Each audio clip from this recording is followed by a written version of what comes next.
احساس کے رشتے دستک کے محتاج نہیں ہوتے۔ یہ ایک خوشبو ہے جو بند دروازوں سے بھی گزر جاتی ہے۔ زندگی مسلسل جد و جہد اور جستجو کا نام ہے، کیونکہ اللہ ہر پرندے کو رزق دیتا ہے مگر اس کے گھونسلے میں نہیں ڈالتا۔ یا مالک الملک، اے دو جہانوں کے شہنشاہ، ہمیں ان لوگوں کے شر سے بچا جو ہماری اچھائیاں تو چھپا لیں لیکن ہماری برائیاں پھیلا دیں۔ آمین۔ ہمارے اندر خود کو بدلنے کی چاہ سے زیادہ دوسروں کو اپنے مطابق بدلنے کی چاہ ہوتی ہے۔ جس چیز میں اللہ کی رضا ہوتی ہے وہ چیز ہمیں کبھی بے سکون نہیں کرتی۔ شکایت کرنے سے خاموش رہنا بہتر ہے۔ جب کسی کو کوئی فرق نہیں پڑتا ہے تو شکایت کیسی؟ حضرت علی رضی اللہ تعالیٰ عنہ نے فرمایا، اپنے پاس موجود شخص کی قدر کرو، ہو سکتا ہے اسے پانے کے لیے کوئی تڑپتا ہو۔ اور فرمایا کہ چیزوں کی اہمیت نہیں ہوتی، وہ کبھی نہ کبھی مل ہی جاتی ہیں۔ صرف انسان ہے جس کا کوئی نعم البدل نہیں ہوتا اور وہ دوبارہ کبھی نہیں ملتے۔ نور ایسے ہی نہیں مل جاتا، تنہائیوں میں بھی مومن بننا پڑتا ہے۔ اچھے کے ساتھ اچھے رہو لیکن برے کے لیے برے مت بنو، کیونکہ تم پانی سے خون صاف کر سکتے ہو، خون سے خون نہیں۔ سکون کی کمی محسوس ہو تو اپنے رب سے توبہ کرو۔ انسان کے گناہ ہی ہیں جو دل کو بے چین رکھتے ہیں۔ اللہ پاک آپ کو زندگی کی ہر خوشی اور ہر نعمت عطا فرمائے اور اپنے سوا کسی کا محتاج نہ کرے۔ آمین۔ نماز ادا نہ کرنے والا جنت کی ہر نعمت سے محروم رہتا ہے، کیونکہ نماز تو جنت میں داخلے کا پہلا قدم ہے۔ کبھی کسی کو یہ مت کہو کہ تم مجھے یاد رکھنا۔ تم اگر یاد رکھنے کے قابل ہوئے تو یقیناً یاد رہ جاؤ گے۔ الہاکم التکاثر، زیادہ کی چاہت نے تمہیں غافل کر دیا۔ دنیا ساتھ چھوڑ دیتی ہے، دنیا بے سہارا کر دیتی ہے، دنیا غم نہیں بانٹ سکتی، دنیا دیر تک ساتھ نہیں چل سکتی۔ آپ اللہ سے کتنے بھی دور چلے جائیں، آخر میں جب آپ اکیلے رہ جائیں گے تب بھی آپ کے ساتھ صرف آپ کا اللہ ہوگا جو آپ کو شاہ رگ سے زیادہ قریب ملے گا۔ کوئی ایسی محبت کسی سے نہیں کر سکتا جیسی اللہ اپنے بندے سے کرتا ہے۔ بے شک ہر انسان کو اس کے ماضی کے کسی ایک واقعے نے اتنا بدل دیا ہے کہ وہ کبھی بھی ویسا نہیں ہو سکتا جیسا وہ اس سے پہلے تھا۔ دنیا کی خوبصورت ترین عورتیں، میری ماں، اس کا سایہ اور آئینے میں اس کا عکس۔ حضرت علی رضی اللہ تعالیٰ عنہ نے فرمایا، جسمانی رشتے مختصر زندگی تک محدود ہوتے ہیں، آخرت میں ہم ان کے ساتھ ہوں گے جن سے روحانی محبت ہوگی۔ کیا میرے عیب دیکھنے لگے ہو؟ لاؤ میں تمہاری اینک صاف کر دوں۔ سب سے بڑی دولت ہے یقین۔ اللہ نظر نہیں آتا لیکن اس کے ہونے کا، اس کی قدرت کا، اس کے اختیار کا، اس کی محبت کا، اس کے سب سننے کا، اس کے سن کر سمجھ لینے کا، اس کے دینے کا یقین۔ اللہ کو یقین سے بھرے دل والے بہت محبوب ہیں جو ہر غم میں کہتے ہیں، لا تحزن ان اللہ معنا، غم نہ کرو اللہ ہمارے ساتھ ہے۔ رسول اللہ صلی اللہ علیہ وآلہ وسلم نے ارشاد فرمایا، مسلمانوں، اگر تم میں سے کوئی چاہتا ہے کہ وہ اللہ سے باتیں کرے تو اس کو لازم ہے کہ قرآن پڑھے۔ کچھ لوگ آپ سے اتنی ہی محبت کرتے ہیں جتنا وہ آپ کو استعمال کر سکتے ہیں۔ جہاں ان کا مفاد ختم ہو وہاں ان کی محبت بھی ختم ہو جاتی ہے۔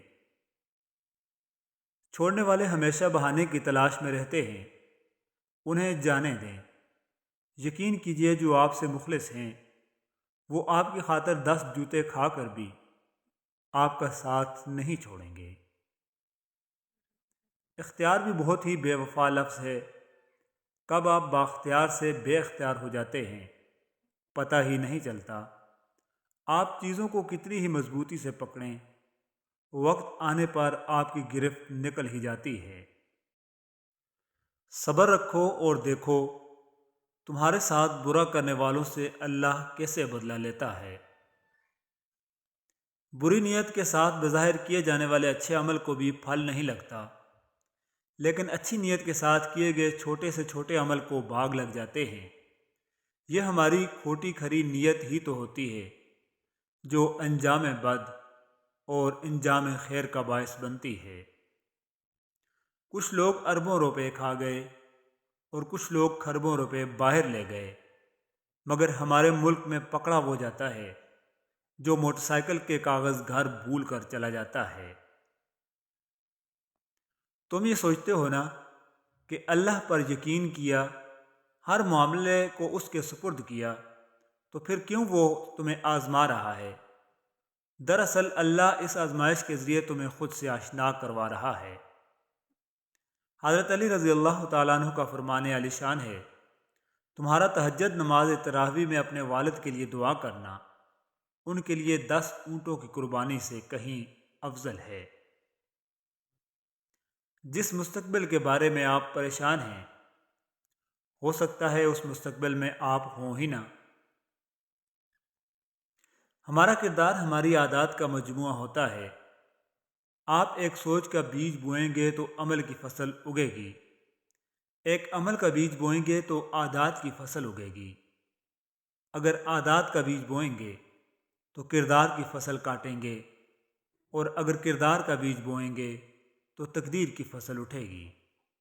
کتنے اجنبی چہرے ہیں جو میرے ارد گرد گھوم رہے ہیں، ہر چہرے میں کتنی آنکھیں ہیں، ہر آنکھ کتنی بھیانک ہے، تم نہیں جانتے۔ بدتمیزی کا تعلق تعلیم سے نہیں بلکہ تربیت سے ہوتا ہے۔ کسی انسان کی نرمی اس کی کمزوری کو ظاہر نہیں کرتی، کیونکہ پانی سے نرم کوئی چیز نہیں، لیکن پانی کی طاقت چٹانوں کو ریزہ ریزہ کر دیتی ہے۔ رسول اللہ صلی اللہ علیہ وآلہ وسلم نے فرمایا، اللہ تعالیٰ کا ذکر کرو کہ یہ تمہاری ہر حاجت کے پورا ہونے میں مددگار ثابت ہوگا۔ مکر جائے محبت سے اگر کوئی تو چپ رہنا، تماشا تو نہیں کرتے اگر کڑوا جو پھل نکلے۔ خدا کی دین ہوتی ہے جسے چاہے عطا کر دے، وفا رستہ نہیں ایسا کہ جس پہ جو بھی چل نکلے۔ اپنی بیوی کو چھوٹی چھوٹی خوشیاں دیا کریں، اپنی بیوی کے چہرے کو غور سے دیکھا کرو۔ جس پر وہ شادی شدہ ذمہ دار خاتون سے ہٹ کر ایک چھوٹی سی لڑکی بن جائے، اس پل کو اپنے دل میں قید کر لیا کرو۔ اگر آپ شادی شدہ ہیں تو الحمدللہ کہیں، کیونکہ آپ کی بیوی نے آپ کا ایمان مکمل کیا ہے۔ ہائے وہ وقت کہ طاری تھی محبت ہم پر، ہم بھی چونک اٹھتے تھے کہ نام سے پہلے پہلے، ہم بھی سوتے تھے کوئی یاد سرہانے رکھ کر، ہاں مگر گردش ایام سے پہلے پہلے۔ رمضان المبارک کا پہلا عشرہ رحمت ہے، اور اس کی دعا رب اغفر وارحم وانت خیر الراحمین، اے میرے رب مجھے بخش دے، مجھ پر رحم فرما، تو سب سے بہتر رحم فرمانے والا ہے۔ جن سے تعلق پر ہم یہ گمان کر لیتے ہیں کہ ان کے بغیر نہیں رہ پائیں گے، تو وقت اپنے طور پر ثابت کر دیتا ہے کہ ان کے بغیر بھی رہا جا سکتا ہے۔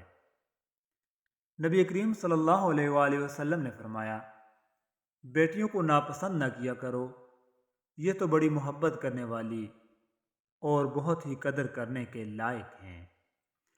یہ جو کہتے ہیں کہ بات ایک کان سے سنو اور دوسرے کان سے نکال دو، انہیں بتا دو ان دونوں کانوں کے بیچ دماغ آتا ہے جہاں بات ٹھہر جاتی ہے۔ دنیا کی ہر چیز انسان کی خدمت کر رہی ہے، اگر کوئی انسان کو تکلیف دے رہا ہے تو وہ انسان ہی ہے۔ رمضان کی فضیلت۔ رسول اللہ صلی اللہ علیہ وآلہ وسلم نے فرمایا، جب رمضان المبارک آتا ہے تو جنت کے دروازے کھول دیے جاتے ہیں اور دوزخ کے دروازے بند کر دیے جاتے ہیں اور شیاطین کو قید کر دیا جاتا ہے۔ میری نظر میں کوئی مرد آپ سے محبت ثابت کرنے کی جتنی مرضی دلیلیں دے، اگر نکاح نہیں کرتا تو سب دھوکہ اور فریب ہے۔ یاد رکھیے، مرد کبھی بھی مجبور نہیں ہوتا۔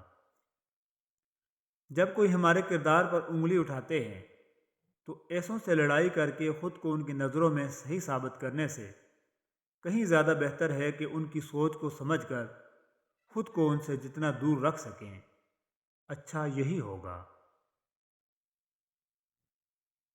رشتوں کی بقا کے لیے رابطے ضروری ہیں، کیونکہ بھول جانے سے اپنے ہاتھوں سے لگائے گئے درخت بھی سوکھ جاتے ہیں۔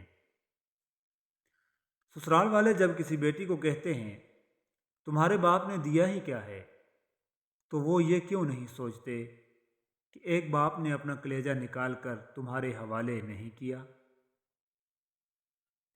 دعائیں لینی چاہیے، یہ ایک خوبصورت احساس ہے، کیونکہ کسی اور کے منہ سے مانگی گئی آپ کے حق میں دعائیں بہت گہرا اثر رکھتی ہیں۔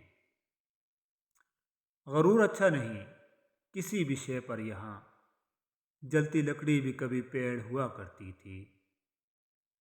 ایک غیبی اصول یہ بھی ہے کہ جو چیز تقسیم کرو گے اسی چیز کی تمہارے پاس فراوانی ہو جائے گی، پھر وہ دولت ہو، عزت ہو، علم ہو، محبت ہو، درگزر ہو، کھانا ہو یا آسانیاں۔ بیٹی اس دنیا میں اکیلی نہیں آتی، بلکہ اللہ رب العزت کا یہ پیغام بھی ساتھ لاتی ہے کہ اللہ آپ سے راضی ہے۔ خدا سلامت رکھے سب بیٹیوں کو۔ 3 جگہوں پر جھوٹ جائز ہے۔ رسول اللہ صلی اللہ علیہ وآلہ وسلم نے فرمایا، صرف 3 جگہ پر جھوٹ جائز اور حلال ہے۔ ایک یہ کہ آدمی اپنی بیوی سے بات کرے تاکہ اس کو راضی کر لے، دوسرا جنگ میں جھوٹ بولنا، اور تیسرا لوگوں کے درمیان صلح کرانے کے لیے جھوٹ بولنا۔ زندگی اتنی سستی نہیں ہے کہ اسے لوگوں کے تلخ رویوں کی وجہ سے ہار دیا جائے۔ مسکرائیے کہ یہ زندگی صرف اس رب کی امانت ہے جس نے اس کائنات کی کسی شے کو بیکار نہیں بنایا۔ شکر ادا کریں کہ آپ سے محبت کرنے والا کوئی عام نہیں بلکہ اس کائنات کا رب ہے۔ اگر کسی انسان کو تمہارے ہر وقت میسر ہوتے ہوئے بھی کسی اور سے بات کرنے کی ضرورت اور کمی محسوس رہتی ہے تو بہتر ہے اسے چھوڑ دو، اور دوبارہ اسے پانے کے 100 مواقع بھی ملیں تو وہ خاموشی سے گنوا دینا۔